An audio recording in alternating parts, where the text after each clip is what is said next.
All right, guys, so a ton of you have sent me your portfolios to review, and so I want to share a few of those with you today. We're going to go under the hood of 3 different dividend portfolios. We'll take a look at all the holdings, and I'll give you my honest thoughts on what I like about them, as well as what I think could be improved. And as we're going through these, guys, keep in mind that I am by no means a professional. These are just going to be my amateur opinions, so definitely take them with a grain of salt. And remember that at the end of the day, this is all just for fun. Now, real quick, before we get into it, if you want to have your portfolio reviewed by me in one of these videos, just fill out the form I have linked in the description and in the pinned comment. And also, as we're going through these, leave me a comment below and let me know your thoughts on these portfolios. I'd be curious to see your feedback on these as well.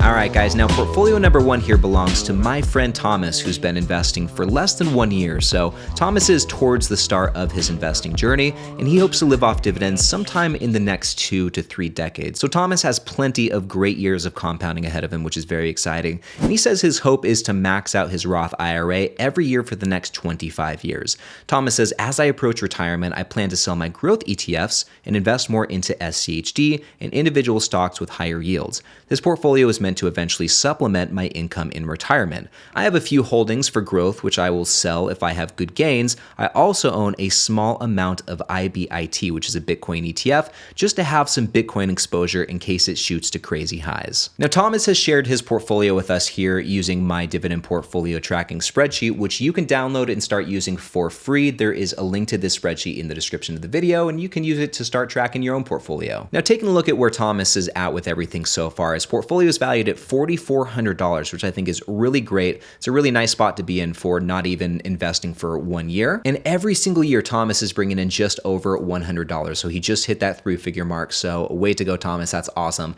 And then looking at the dividend stats here, I would say these are pretty well balanced. We've got a pretty moderate yield here at 2.3% and a dividend growth rate that I think is in a pretty nice spot as well, about 7.25%, which based on Thomas's timeline of living off dividends sometime in the next 21 to 30 years, I'd want to see dividend stats that are kind of like this. You don't need a super high starting yield, and it's really good to see that there is some dividend growth action here as well. 7%, if you can moderate that over the next 10, 20, 30 years, I think you'll experience some really great compounding. I think the dividend snowball will really benefit from a dividend growth rate like this. Now, jumping over and taking a look at all of the holdings in this portfolio, for the most part, I would say these are pretty recognizable stocks and ETFs. I think we'll all be familiar with a lot of these holdings. And in total, I think there's 23 different positions, 4 of which are ETFs. And as far as the ETFs go, we have IBIT here, which is the iShares Bitcoin Trust. He mentioned that in his notes. We also have SCHD, SCHG, and VGT, which is the Vanguard Information Technology Index Fund. Now, at a glance, for the most part, I do like a lot of the holdings in this portfolio. And I also like this portfolio's heavier emphasis on ETFs. At this point in time, about 26.5% of the portfolio is in those 4 ETFs we saw. And clearly, if we look at the individual positions, these are the largest positions in the portfolio. SCHD makes up 8%, SCHG makes up just over 8%, 8.2%, and then VGT is 8.4%, which is the largest position. Now, like I said a moment ago, in total, there are 23 different holdings in this portfolio, 19 individual stocks, and then 4 ETFs. And while I do like a lot of what's going on with this, I think for a portfolio of this size, about $4,000 invested, I think it's a bit too busy. And I think you would benefit from streamlining this portfolio a bit more and reducing the total number of holdings. And there's a couple different ways you can go about doing this. One of which is you can look at some of the smaller positions in this portfolio, like DoorDash is definitely one that jumps out to me. It's not even 1% of the overall portfolio. And along with that, just looking at how these sectors are broken down here, you also have a handful of holdings in like real estate, for example. You have 3 different real estate investment trusts, so there's probably some room to consolidate there. You've got a handful of consumer discretionary stocks between Amazon, Starbucks, Texas Roadhouse, and once again, DoorDash that I think you could probably reduce the number of. And as well as the ETFs, you have 4 different ETFs. I mean, we already mentioned the Bitcoin ETF, but you also have SCHD, SCHG, and VGT here. So I don't know. I think maybe you could get by with having less ETFs. And if it was me, if you were going to look at some of these different sectors and consolidate, like for example, with ETFs here, I think you could probably get by just owning SCHD and SCHG, and then that would knock out 2 of the other ETFs here. Also, here in healthcare, you've got 3 different positions as well. So amongst these different sectors between real estate, consumer discretionary, healthcare, and ETFs, I just wonder if there's room to reduce the number of holdings in these, which overall would help you create a more streamlined portfolio. It's going to be less holdings to take care of. And like I said a moment ago, with about a $4,000 portfolio value, I just don't think you need all these different holdings. With that said though, you're still kind of newer to all this investing stuff. You've not even been doing it for a full year yet. So you might just be testing the waters with a lot of these positions, which is totally fine. I think over time, you'll come to develop a better understanding of which are the stronger positions in your portfolio. And when you do start to have those thoughts, I would lean more into those stronger, higher conviction holdings in the portfolio. And by doing so, it'll allow you to reduce the number of total holdings, maybe even allow you to go a bit heavier into ETFs. That might not be a bad move as well. Juice up that SCHD, juice up that SCHG. And by doing so, I think you'll be able to build a more streamlined portfolio. Overall though, man, with that said, I think the holdings that you do have here are mostly pretty solid, and I think you're on the right path. So keep up the good work.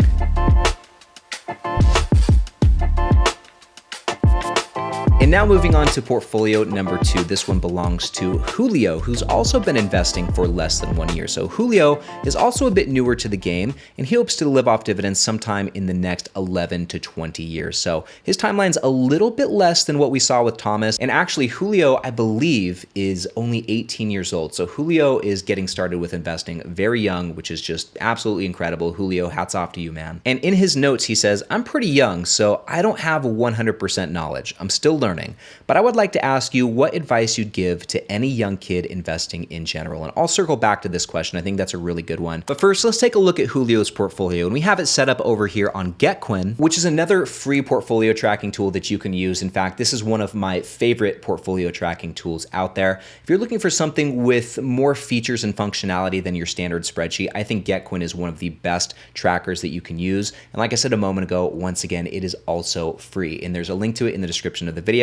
I highly recommend you guys check it out. I think you'll really like it. But here we can see that Julio's portfolio is valued at about $8,600, which is just incredible. $8,600 invested at 18 years old. You are just well ahead of the game, my friend. So keep up the great work there. And if we scroll down, taking a look at all of the different positions here, it looks like there are 11 different positions in this portfolio, with SCHD being the only ETF, and it is one of the larger holdings. But just taking a glance at all of these holdings here, I really can't say too much bad about them because I personally have all of these different stocks in my own portfolio. And what I like about this portfolio here, other than the holdings, all of which I have, is that there seems to be a really solid balance between the different types of dividend stocks. And what I mean by that is you've got your high yielding stocks like Realty Income, you've got EPD, Enterprise Products Partners, Blue Owl, Main Street Capital Corporation. So these are all high yielding stocks, but you've also got some nice dividend growth here on the table. You've got Starbucks, which has a nice high dividend growth CAGR. You've got SCHD, which has a high double-digit dividend growth CAGR. And you've got Lowe's, whose dividend growth CAGR is coming in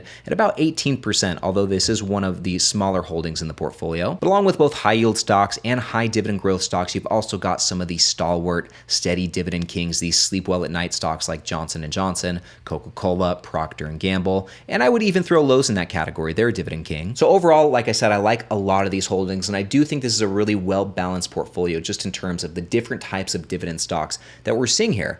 But here's my problem, and here's where I think that this portfolio could be improved. If we take a deeper look at how this portfolio is diversified, we can see that Realty Income makes up nearly 30% of the total portfolio, which is a lot. I think this is a lot to have in one individual position. And don't get me wrong, I love me some Realty Income. This is also one of my larger positions. I think it's my second largest position, but I personally would not want to have 30% into Realty Income, even though I do like it. And similarly here with Starbucks, almost 19% of the portfolio is in this one stock, which I also think is a bit much. And I don't know, as far as Realty Income goes, maybe you just went so heavy into that one stock right off the get-go to juice up those monthly dividends, but still with only 11 different holdings in this portfolio, especially considering you're just kind of starting out, you're just kind of getting things going in your portfolio, you've been doing this for less than a year, I would rather see SCHD be 30% or even more of the entire portfolio. I'd rather switch that around. In fact, if we go back over here, I would rather see SCHD make up this entire percentage here. So 30%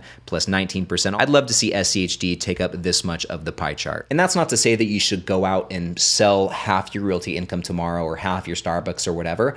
But from here on out, I would work on maybe building out the diversification so it's a bit more spread out. And I think over time by doing so, by really going heavier into SCHD, you'll see the allocation of realty income and Starbucks go down a bit more. So it'll level out over time, so don't worry too much about it at this stage. But if I had any sort of critique in this portfolio, it would be that. And then as far as advice goes for any young kid getting into investing or anyone in your position who's starting to invest when they're young, like I said earlier, just the fact that you're even doing this at your age and thinking about this stuff at your age is going to put you so far ahead of so many other people your age who this stuff won't even be on their radar for probably another 18 years. So once again, I think you're on the right path, and I think that's really great to see. And the only piece of advice that I have to give is just remember to stay patient. Okay, this is a long journey. It's easy to get impatient with this stuff and want things to happen overnight. But by you starting at the age that you are, you have the benefit of time on your side. You've got so much time to grow this thing, and you've got so many great years of compounding ahead of you that you're really going to be able to build something meaningful.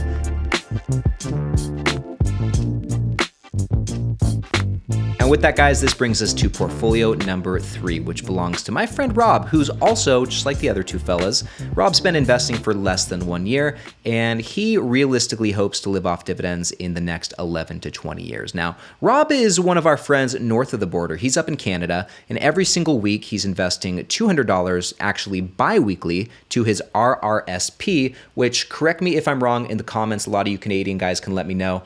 I believe an RRSP is a type of tax advantage account that lets you deduct your contributions from your taxable income. Let me know in the comments if I have that right. But along with that $200 bi-weekly into the RRSP, Rob also invests $100 per month into his TFSA, which I believe is kind of like the Canadian equivalent of a Roth IRA, where the contributions are not tax deductible, but you can withdraw your gains and your income tax-free. Let me know if I have both of those things right in the comments below. I'm still trying to learn more about these Canadian accounts. But anyway, in Rob's notes here, he wants me to know that the portfolio we'll be looking at is both his RRSP and his TFSA combined. TFSA is all Canadian companies. The two REITs in there, which we'll see in just a moment, are similar to Realty Income, but Canadian, to avoid holding penalties for foreign companies. And with that, taking a look at Rob's portfolio here, he has shared this with us over on Blossom, which, like the last two, is another free tool that you can use to track your portfolio. But more than that, Blossom is a really cool social media platform for investors. Picture something like Twitter or X, whatever you want to call it, just specifically for investors with an additional portfolio tracking feature attached to it. That's pretty much what Blossom is in my mind. And I personally have enjoyed using Blossom so much more than I've enjoyed being on Twitter or X. I think it's just a much more positive, uplifting community of investors, and it's specifically investors on here. This is all about investing, and in general, there's like less trolling than what you'd find on something like Twitter or X. So I really like that aspect to it, and you can see everyone's portfolios on here. Like me, for example, if you guys wanted to follow along with my portfolio and see what I've got going on every single day or every single week, you can just go to my profile. It's at Ryne. If you download Blossom and check it out, you can see my entire portfolio. You can see the weightings of each one of my holdings and stuff like that. And you can also see all of my buys in real time as they occur. Let me scroll up and jump over there. There, yeah, you can see all of my buys right here. So every time I make a purchase, it gets updated here within the app. So you can see all that stuff in real time. It's really cool, and I highly recommend you guys check it out. And there's a link to Blossom in the description of the video. But anyway, guys, jumping back over here to Rob's portfolio, it looks like in total he has 10 different positions, with 1, 2, 3, 4 of them being ETFs. We have SCHD, we have VDY, we have VU, I skipped over that one, and then we also have VFV. And both VU and VFV are S&P 500 ETFs. And I'll come back to that in a second, but one of the first things that I notice about Rob's portfolio here is that 32% of the portfolio is in SCHD. I really like to see that. And overall, if we look at the other ETFs, VU, VDY, and VFV, in total, his ETF allocation in the portfolio is over 50%. So I think that's really great, and I really like to see that. But with that, a couple of things that I think could be improved. I mean, kind of like with what we saw a moment ago in Julio's portfolio, Realty Income is almost 30% of Rob's portfolio here. And I don't know what the story is. You know, maybe when he started investing, he bought so much realty income just to juice up those monthly dividends. And, I love realty income, but kind of like I was saying a few minutes ago, I think this is too much to have in one particular position. And still on the topic of real estate investment trusts, in his notes, Rob mentioned that he has 2 Canadian REITs. We have SRU right there and REI, which he says are similar to realty income. I guess my question is, why own those companies? Why add those extra 2 real estate investment trusts and have to keep up with 2 additional companies that are already relatively similar when you have such a high exposure to realty income? Do you know what I mean? I think you could streamline things a little bit more by maybe not owning these real estate investment trusts. And it's possible too that money could be better reinvested into some of the ETFs you have in your portfolio. Which brings me to the next thing that I wanted to talk about. I mean, I said it already, but I like how much exposure there is to the different ETFs in this portfolio. And for the most part, all of these ETFs are a bit different in nature. I mean, SCHD is going to be US dividend stocks. You have the S&P exposure with VU and VFV, and you've got some high dividend Canadian stocks with VDY there. So all across the board, there's not going to be too much overlap. But the question I do have is, what is the purpose of owning both VU and VFV? It seems just kind of like you're double dipping into the S&P exposure with those 2 ETFs. I guess what I'm trying to say is, why have the 2 different S&P 500 ETFs when they're more or less going to be the same thing? Unless there's a specific reason for it that I'm not aware of. Otherwise, though, I think this portfolio for the most part looks really good. And if we look at the returns, I mean, Rob, you've done really well with all of these positions. The only one that's down is REI, and by hardly not much at all, you're only down 1.4%. So overall, you're seeing some really nice gains. So keep up the good work. Anyway, guys, with that, those were our 3 portfolio reviews of the day. And since all of these guys have been investing for less than 1 year, I would say that they are at like level 1 of the dividend investing journey. And if you don't know what I'm talking about, then check out this next video right over here, where I'm telling you about the 5 levels of dividend investing, starting all the way from the very beginning when you first get into it to when you finally reach financial freedom. So click right over here to learn all about that, and I'll see you in the next one.